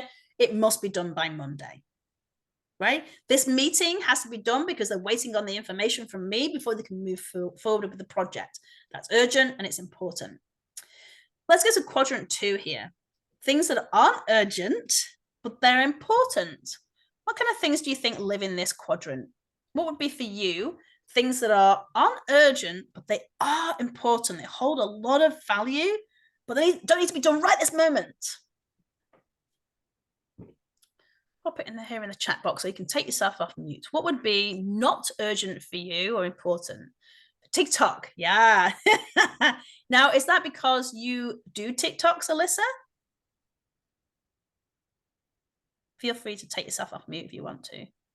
No, I have to like learn how to do it. I rarely spend time on TikTok. I could probably count on both hands how many times I've actually opened the app. Right. So I don't use it personally, but I do want to use it for business. I just don't know where to start, how to start. I'm currently renovating my basement, so I'm taking little videos as I go along so I can hopefully one Good day idea. like do a little transition thing, but it's not high. It's important, but it's not high on my list of things to do. Right. It's not urgent. But at the same time, how much money are we leaving on the table by not doing TikToks? Because we know we can get lots of clients. It's true. So yeah, so as Andrew just said, YouTube. Next time you're in the bath, next time you're sat at the doctor's office, go on YouTube. How do I start on TikTok? Look at Do It in Durham. Is anyone covering things? Yeah, right. Yeah. Or even reach out to someone else. Is there someone who in your network who does TikToks, does them really, really well? You're like, I want to be able to do that. Hey, can we swap some services? So Alyssa, what is it that you do as a business owner? Are you okay to share? Yeah, I make handmade products. So body butters, body scrubs. Awesome. I want to get into like more skincare for the face, but I'm currently working on the body.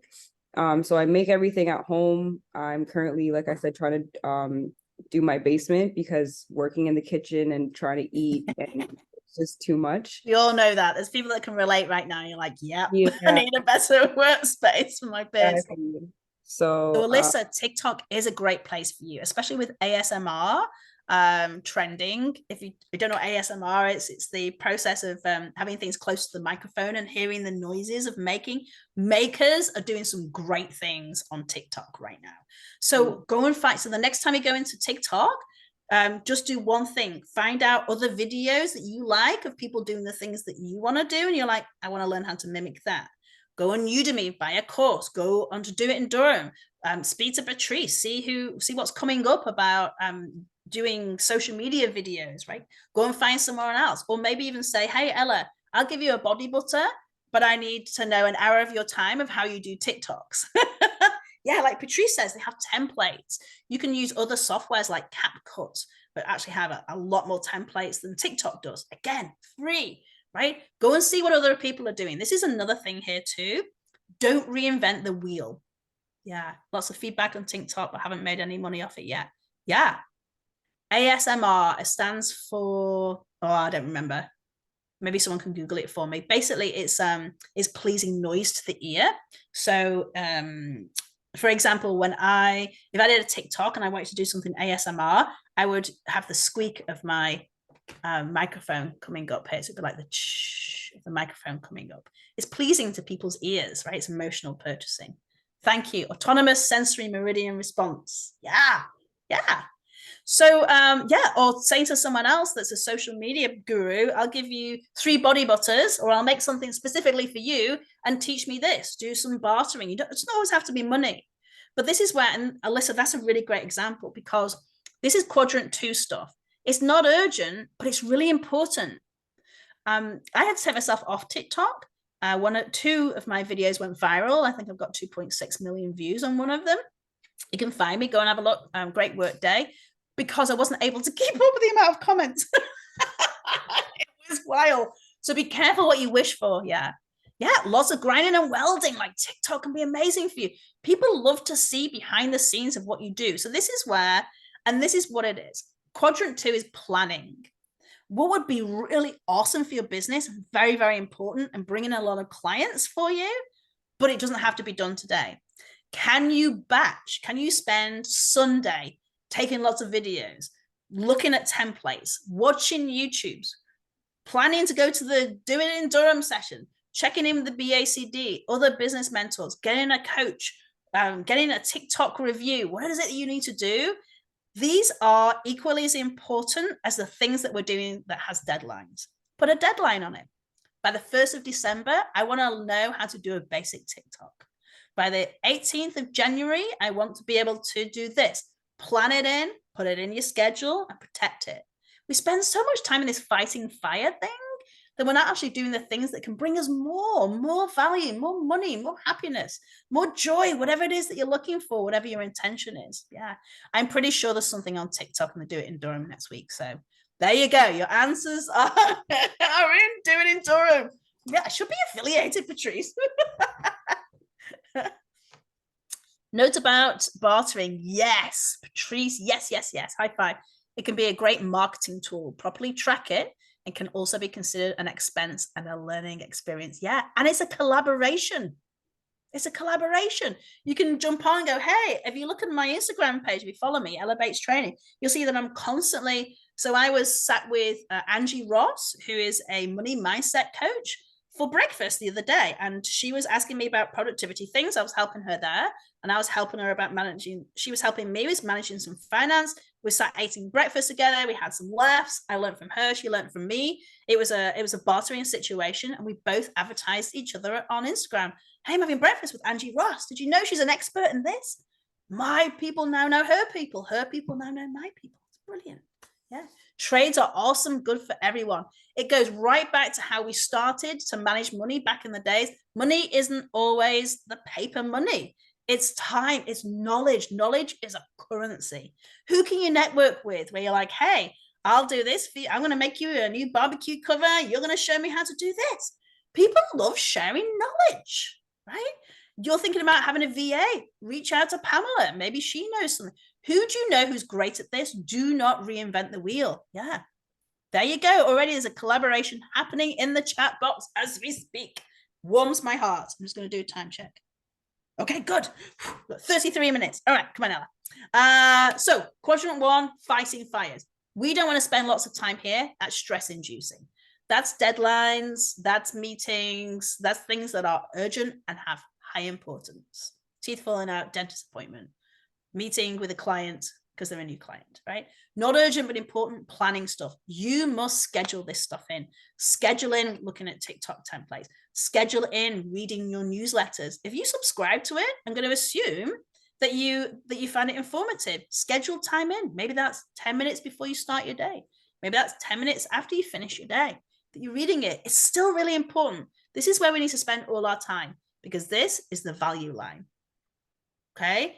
Is it bringing value to me, my clients, my business, the people that are important to me? Is it aligned with my vision, my mission statement of my business? If not, get rid of it. And these are the things that you need to get rid of in quadrant 3 and 4. So it's really urgent to someone else, but it has no urgency and no importance to you. Remember, Shirley McInnes, your urgency is not my emergency. So people are like, oh. So let's say, for example, someone calls me up today and says, sorry, I'll move this out of the way, says, Ella, we need a speaker tomorrow on productivity. I need you to come in. And I'm like, oh gosh, and I'm going to make $1,000 from it. But really, I have all this other thing to do in my diary. As you can see all the things I have to do in my diary here. How am I going to make it work? That's their urgency, not mine. I'd love to make it work. I can absolutely do that if you reschedule it to Friday after 10:30. Right? We've got to start managing these things that creep into our schedule that are not our urgency and are not of highest value to us. Because if I took that gig, I would be burnt out, which means the client the next day, not getting the best version of me, right? We need to start to say no to things that someone else's urgency and someone else's emergency. I'm going to give you a great example of this. My best friend messaged me last night. So I'm actually working last night. I work really well around 10 to 11 o'clock. So when my kids aren't here, if they have something going on or they're out with the dad, I'll put some cool music on and I'll do some low brain activities, of which we'll talk in a minute. So she texts me going, I'm trying to do something in Canva. I know Canva really, really well. She knows this. It was very dangerous that I told her this. Can you show me really quickly how to do this and how to do this? And it was on the tip of my tongue to go, yes. And I went, urgencies, not my emergencies. Absolutely. I can show you that tomorrow when we meet for a tea at 3 o'clock. Right now, I have to do this because it was really important. I can't remember what I was doing last night, but it was really valuable at the time. And she went, great, because she knows that I have really strong boundaries. But it's my friend. I want to help her. I had to read myself in and go, wait, the most valuable use of my time is this. I was also sat in my pajamas, sat there eating chips. I don't want to see me doing that. Right? Their urgency, not my emergency. Right. Your word is no for 2024. I'm going to tell you a great tip around this. The beauty of saying no is never using the word no. It's saying yes. I can help you with that. Yes, best friend, I can help you with that. Yes, client, I can help you with that. And here's when I can help you. You have to manage your deadlines. I have, during my busy seasons, I don't have it, otherwise I'll show it to you. I have a big whiteboard and I have project plan so that when a client says, okay, I'm looking to have this rolled out on December the 6th, I can look and go, okay, I can't do it December the 6th. So I would say to them, absolutely, we can work around that. I can do it on December the 8th. I can do it January the 1st. I can do it mid-November to make sure it's complete by this day. This is when I am available. So you never say the word no, you say yes. And here's how I can work with that. I can do it when I meet you for a tea. I can do it then. Yeah. I can help you at this time. Absolutely. The beauty of saying no is doing it with a yes. Yes, I'd love to help you.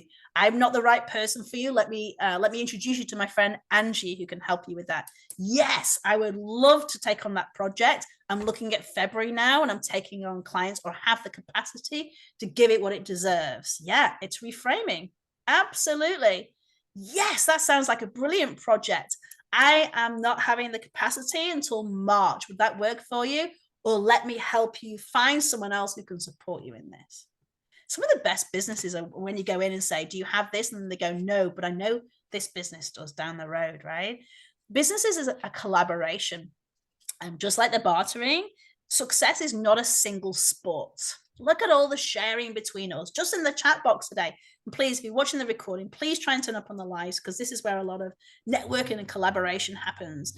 Tap into other people's knowledge. We love to share, but they might not be able to do it on your timeline. Your urgency is not their emergency. So again, the big dump list that you've done there, take a look and say, is this the most valuable thing for me? When can I make it the most valuable? And if it's not, do I need to say, that's not something I have capacity for, right? And how can I say, yes, sounds great that you want to do that Friday. Let me suggest that you tap into this person. Alyssa says, yes, and is stronger than yes, but yes. Again, language is important. Yeah, yes, and. Yes, and is a second city improv methodology. When we do this, it actually changes our psychology, especially when talking to your clients. Yeah, says Patrice, words matter. 100%. Okay, so we know that urgency, fighting fires, deadlines. Not urgent, it's things that will bring value, but don't necessarily need to be done right now. We need to schedule those things in. Quadrant 3, other people's urgency. Okay, get them off your list. Delay, decide, do it, delegate, whatever you need to do. We handle those. And then the worst quadrant. We all do this. I'm not coming in here perfect. Some days I feel like I'm perfect, not always, okay? Quadrant 4 are things that have no value and no urgency that we do. I'm going to give you an example of this. Sometimes sitting, binge watching Netflix is the most important thing that I could do. Maybe it's switching the brain off. Maybe it's just relaxing and checking in on what's happening on Desperate Housewives. And other times it's an absolute waste of my time. Because, and tell me if you relate to this, I'm just going to watch one more episode. Oh, but now I need to know what happened to them. I'm going to watch one more episode. And I'll find myself saying, I just don't have time for that. But interestingly enough, I found 3 hours to watch some episodes of Desperate Housewives.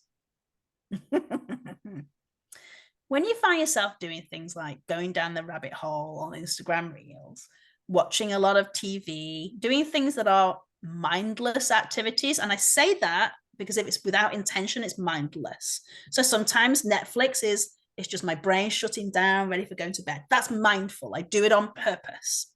If I'm just doing it because I'm like, I'm just going to watch some Netflix, and I use that as an excuse of not having time to do something, that's a poor excuse. Those are quadrant 4 stuff. If you love TikTok and you like going on it a lot, if you love Instagram Reels, schedule some time in to do it. Okay, I'm only going to look. So here, if I show you my phone right now, let me open it up. Okay, I don't know if you can see here very well. It's me and my kids. There's some, do you see some apps that are grayed out, darkened out?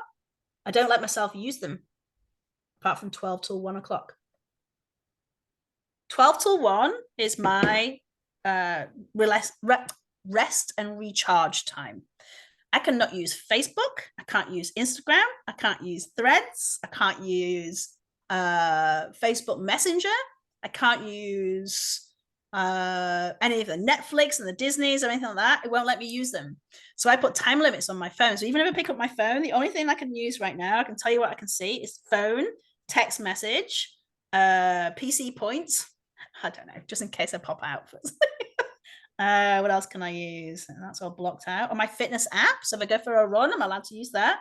What's on that one? My abundance tab. Oh, FaceTime. I have tabs listed by how I want to feel with those apps, by the way. That's a Ucheshi Bossy thing. She's also running an event, I believe.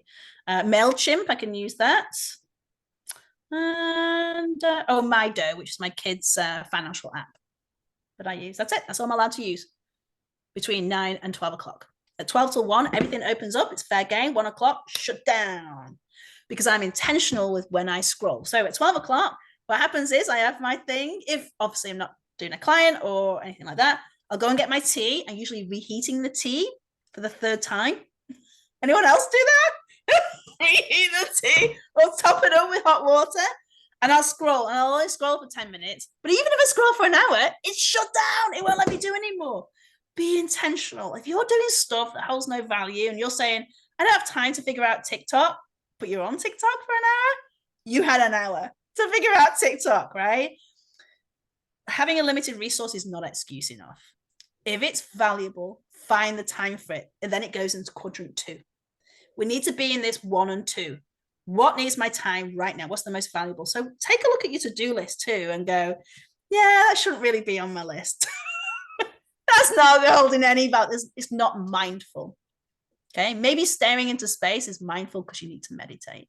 Maybe going for a walk is mindful and because you need to clear the air, get some oxygen, more concentration. But if you're just doing it because of distraction, because you can't make decisions or you're bored or anything, get it off your list, please. Your business and your mind will thank you for it. So this do, don't, delegate, delay, mind dump all the things you have to do, get stuff off your list. Put things on there that hold matters amounts of value. Okay. Any questions around this matrix? What I'm going to do is I'm going to find, I have a resource page for you as well afterwards that has some more things on productivity that you can absolutely tap into. But you can download this quadrant and actually write into it. If you're visual like me, anyone really visual that like to kind of draw over things and stuff? Okay, good. And I like to use sticky notes and I have whiteboards all over the place. I love it. I like to mind map. I like to print it out and put things that's urgent, not urgent, into 3 and into 4. And that kind of helps me with my to-do list. So if that works for you, you can download that from my website as well. So that is the Eisenhower Matrix. Brilliant. 4 Ds on your list. Prioritize with this. Massive.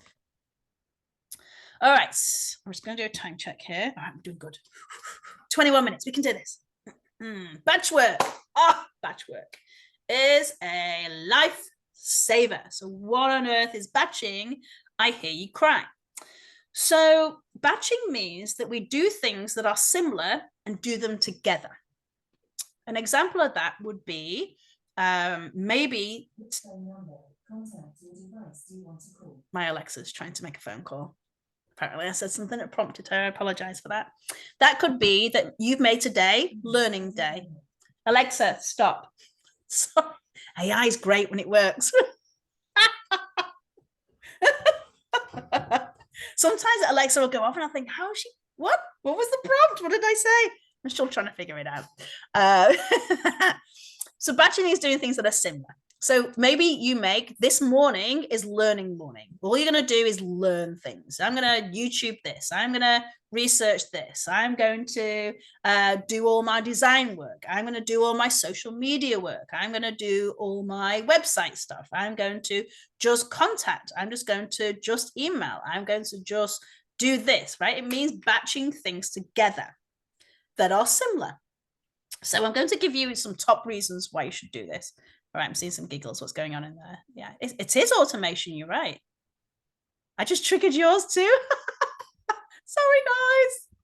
I actually had to change my daughter's Alexa. You can call them 3 names now. It's Alexa, Ziggy, and then there's something else too, because we have Alexas in different parts of the house. I found that out recently. You can change the name, right? Hilarious. Okay, so let me just give you some reasons why you should batch work. Let me move over here. Okay, number 1, you're going to reduce your mental load. So what do I mean by this? You want to minimize your cognitive load, the amount of brain power that you're using, because there's something called context switching. I can't say that very well because my mouth piercing. What that means is if you're constantly shifting from massively different tasks all the time, your brain goes, oh, and has to kind of do a recalibration because they're like, okay, I guess we're focusing on this now. And then you try and do something else and go, oh, focusing on this. Let me give you an example of that. Trevor. So he's doing something very physical and he's welding something, for example. I apologize if you don't weld. I'm just making this up as I go along. So Trevor's welding something. It's very, very physical. He's out in the fresh air. And he's doing something very creative. Great. Takes off his equipment, washes his hand, comes inside and does some invoicing. His brain's going to go, oh, but we were just doing something really exciting. And now we're doing some invoicing that I don't find exciting. So Trevor's brain's going, oh, I don't want to do this because it's in creative mode. When we batch together the physical items or things that are similar, so straight after that, Trevor could choose to do something really creative because now he's in a creative zone. Your brain's going to go, okay, so it's actually keeping itself on its power at the time. Okay, I'm in the zone to do this. I'm in an admin zone.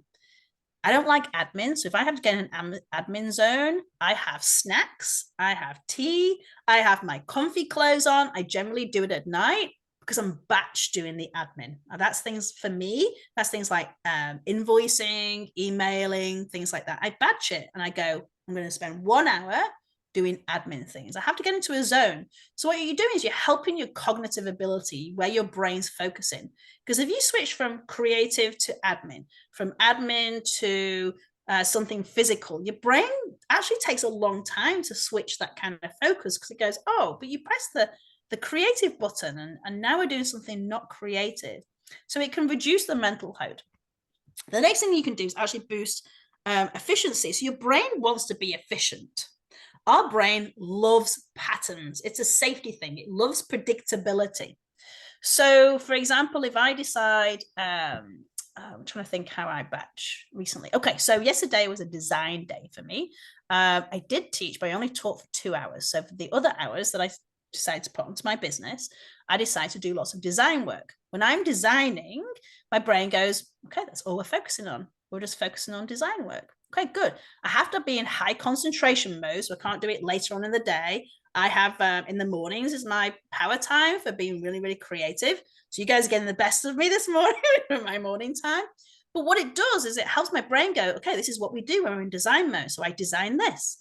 And then I can switch from one client to another and get into design mode.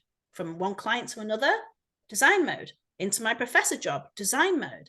Into this client who's a manufacturer, design mode, right? It doesn't matter that the different industries, doesn't matter that it's different topics, but my brain goes, oh, this is what we do in design mode. So it can actually boost your efficiency. Another reason why I can do it is it means you just focus on one type of thing today. Today, I'm in admin. This next 25 minutes, admin zone, right? Your brain goes, oh, because it's intentional. Remember the reticular activating system, your RAS? Okay, today, the next hour, 20 minutes, I'm in this zone, okay? Get in these zones. It's brilliant, brilliant. It works very, very well for me. Another reason is you're going to reduce stress because your brain's not figuring out what to do next. Okay, what do I do next? I just dealt with that client. Well, we're on a design day. So what's the next thing on my list to design? Oh, it's doing this for Sinclair Secondary School. So let me go and do that, right? It just helps you reduce stress, reduce decision fatigue that we talked about earlier on, the overanalyst paralysis. Love that phrase, Pamela. I've not heard it for a long time, right? That what do I do? If you can, who wants to reduce some stress in their business, right? Who wants to take some hats off? Yeah. Batch work, massively stress reducing. And then the last one is fulfillment. Because if I'm in design, so let's say I just focus on a client and I need to design, I need to evaluate, I need to review, I need to send out invoices, all these different things I have to do for my client. There's lots of things to tick. But if I just go design and I tick, and I can do 6 clients in 2 hours of design work, I've got 6 ticks going on here, which feels good, right? We talked about before that, things off your task. Wow, I just designed 6 things today. It's pretty awesome, rather than, well, I just spent today on this one client. The fulfillment's not the same. So if you're looking for all these things, consider batch working. I'm going to give you some examples, which I put in the opposite slide. So I'm just going to go back here. One thing you can do is you can batch tasks, but you can also batch workflow. Okay, so they can be, who works with a workflow? Do you have a clear customer journey for everybody? You do, Pamela?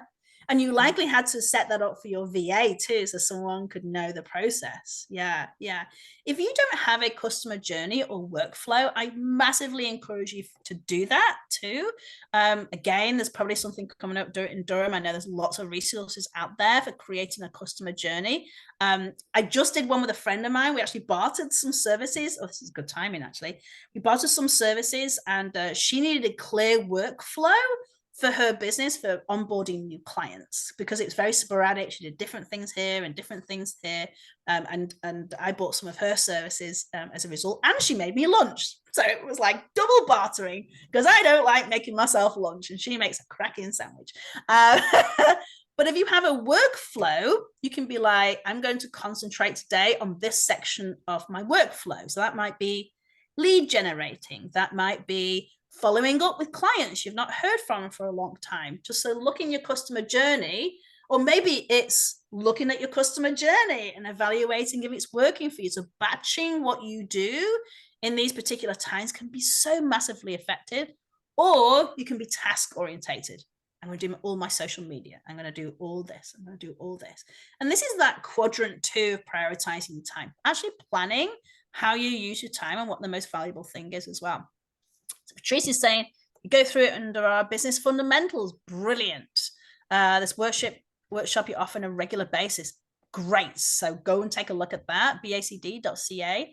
Pamela says 17 hats. Great for service providers. Good. Thank you for that. Batch working, huge. I showed you those slides opposite, so I'm going to go back with that. Let's talk about energy. So when you guys were, sorry, I'm just doing a time check. When you guys were in your breakout room, Patrice and I were looking at this. Know thyself, as Patrice said, and I love that phrase, so thank you for reminding me of that. We have to work with who we are.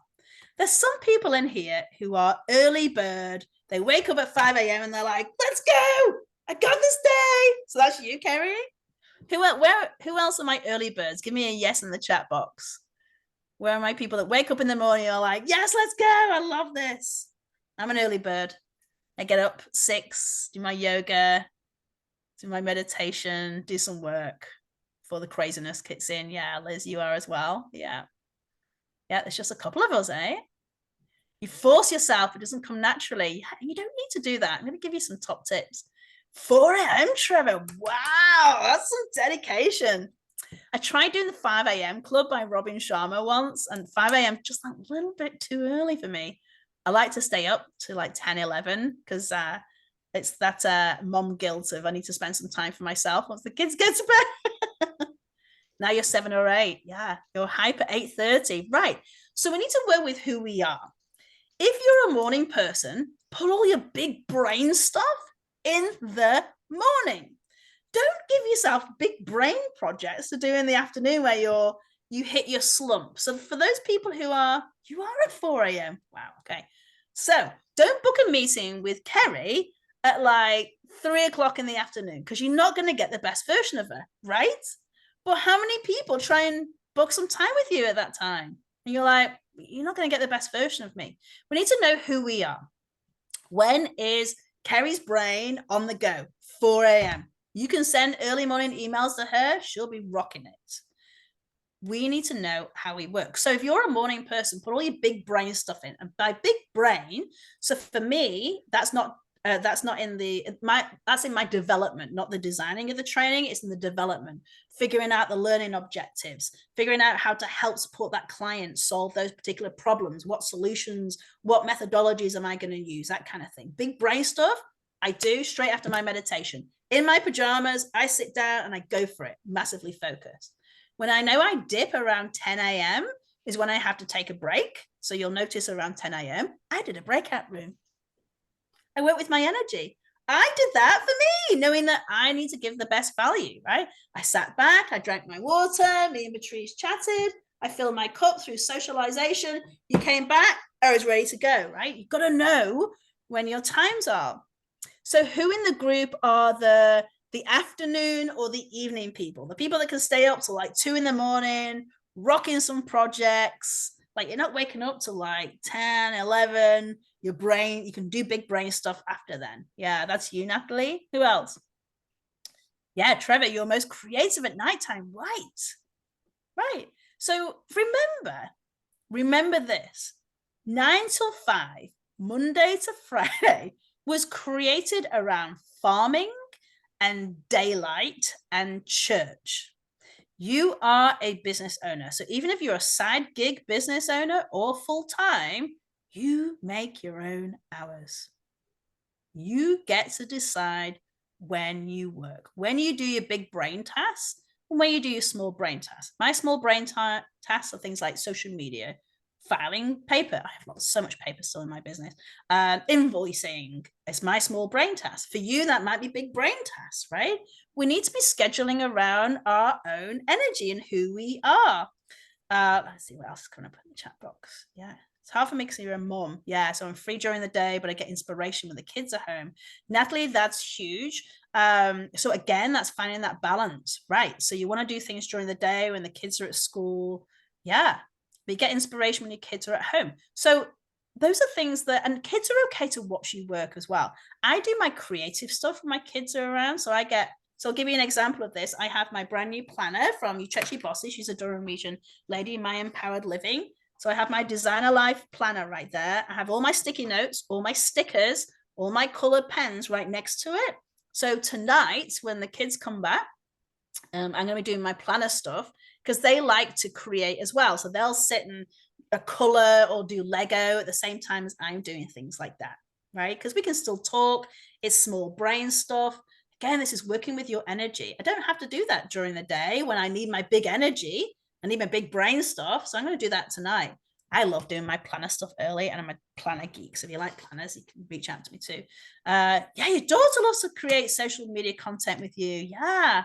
So use that. So don't feel guilty about doing stuff. You know, that could be, sometimes I'll brainstorm and I'll draw on the mirrors in the bathroom when I brainstorm. My kids love drawing on stuff. So they can draw on the other mirror while I'm doing the same thing. And this is work, it's called habit stacking. I invite you, Natalie, to take a look at a book called Atomic Habits by James Clear. And he talks about habit stacking like that. Yeah, because there's some mom guilt attached to that. There's lots of people you can follow around balancing the family too. Yeah, because I know that I have to shut down from big brain stuff. I have ADHD, so my kids asking me for snacks at the same time as I'm doing big brain stuff, not happening. COVID was hard for me. So work with your energy. Okay, we have 7 minutes. 7 minutes, and then I'll stay on for a few minutes afterwards if you have any questions as well. All right, let's take a look here.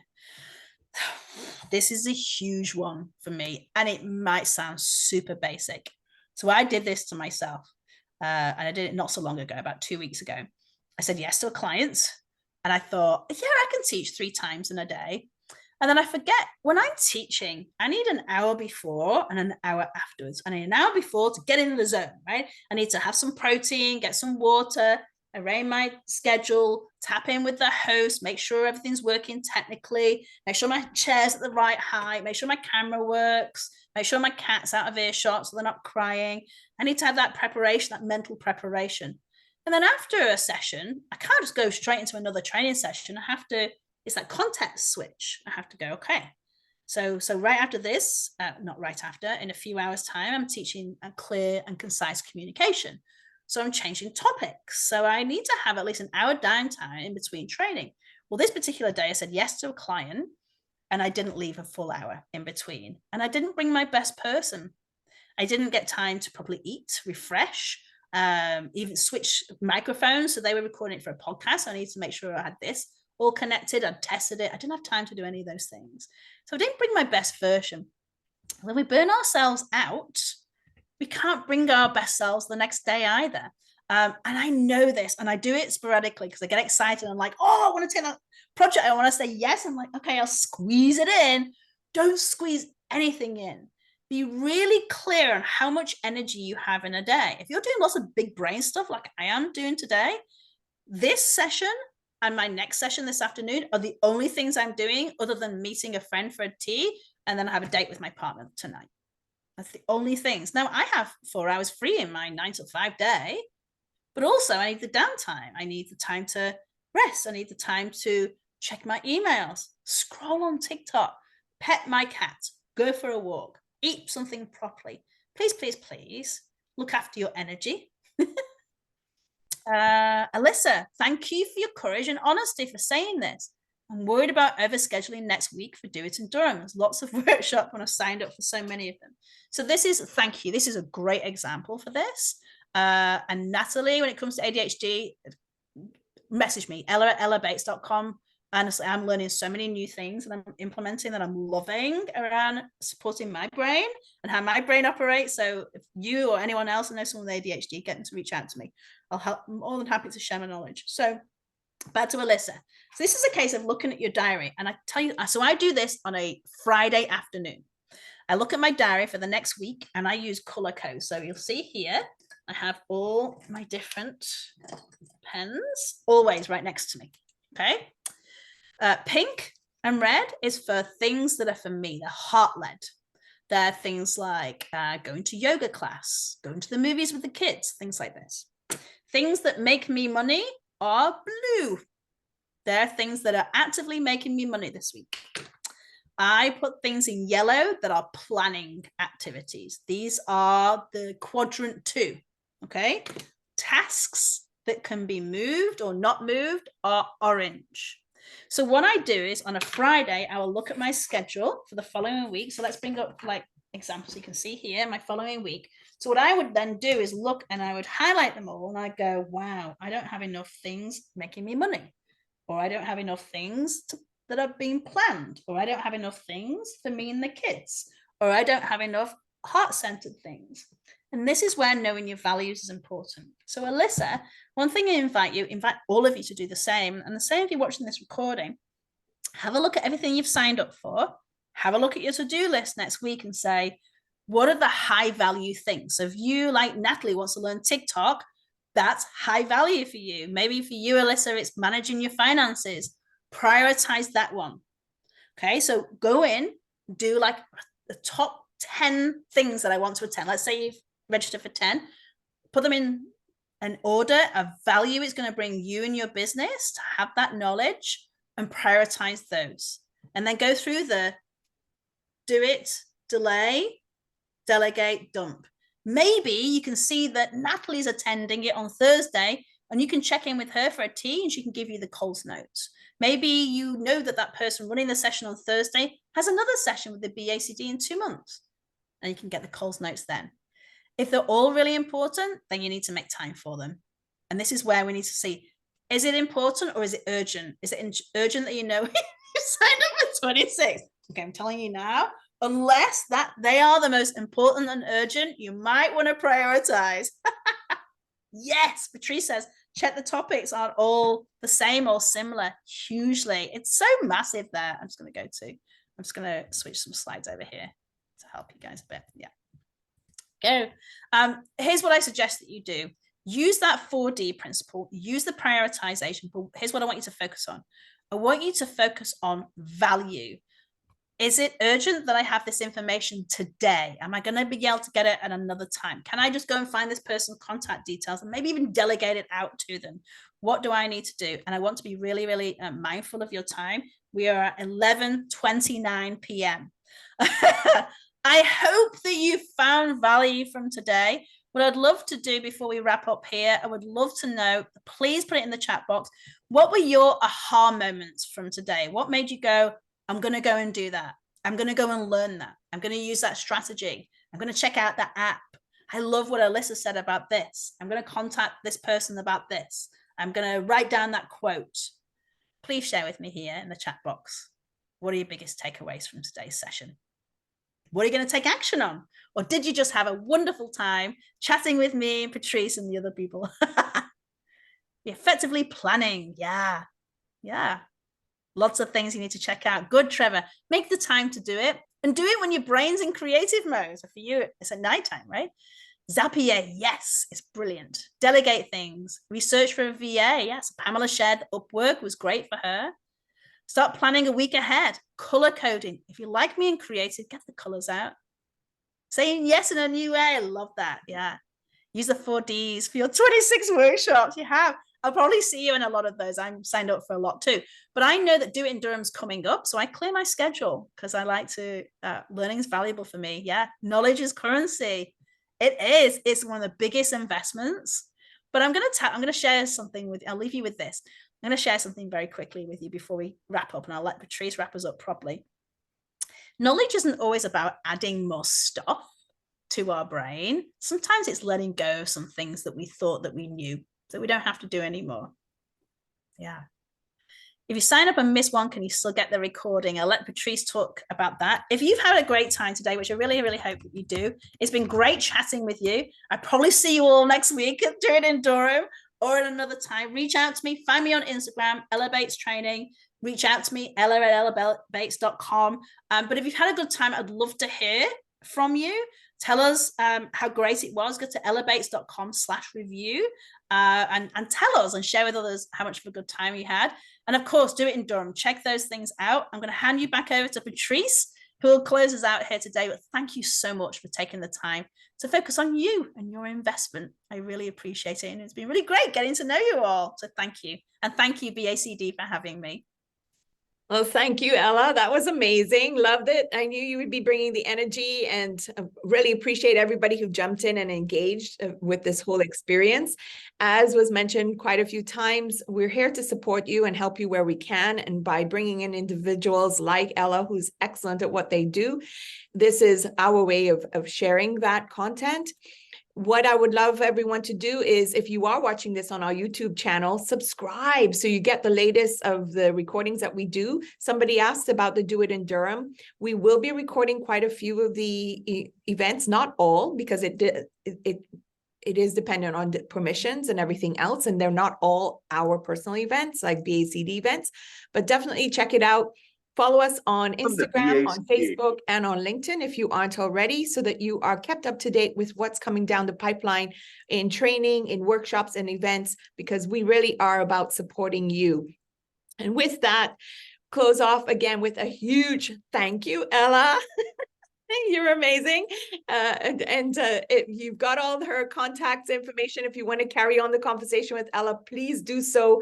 Take the screenshot, take the QR code app, and persons who are watching this after the live and it's on the recording, put your information or your contents in the chat box. Let's hear how, what you're learning from these experiences and what you want to hear more of, because then we can find other speakers or have Ella come in and talk about other content that she's so well known for. So with that, enjoy the rest of your week, everyone. Stay productive. Remember, time is money. Knowledge is currency. I absolutely love that.